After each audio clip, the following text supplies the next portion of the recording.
Hi guys, I think you are going to love this update. I was able to get the entire front wall of the second floor stacked in one plane directly over the entry wall here.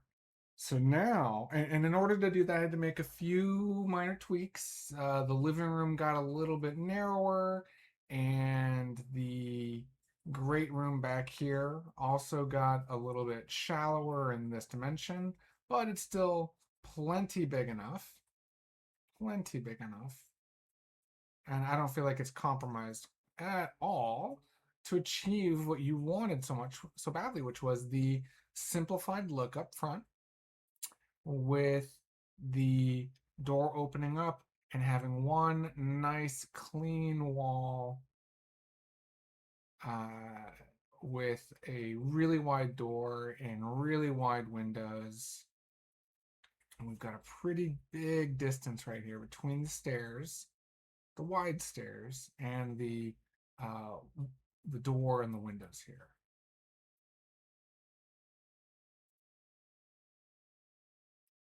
The living room got, like I said, a little bit narrower, but only so much.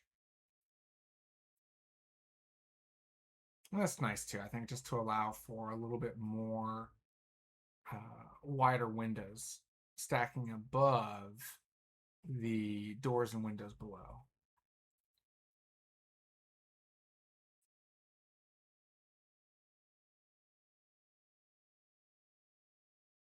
We still have the very large rear covered patio space happening. I mean, this is a buku amount of space, lots of space happening here under this covered patio, which is really being defined in terms of depth off of the wall by the outdoor kitchen. You know, the outdoor kitchen with its pizza oven and a narrow pass through gap here, and your desire to have that covered, have most of these have these appliances covered, that is really kind of dictating how deep off of the rear wall this is coming.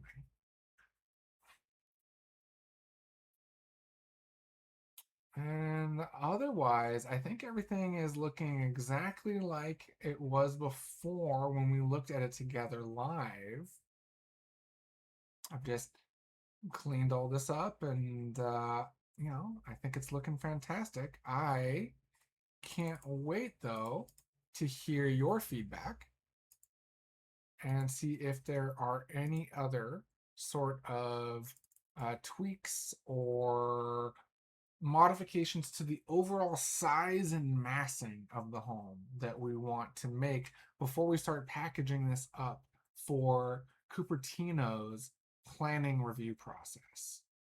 So, Cupertino cares about the overall size of the home and the overall heights and whether or not we are being conforming to the daylight plans, which you bet your bottom dollar we are, though just barely.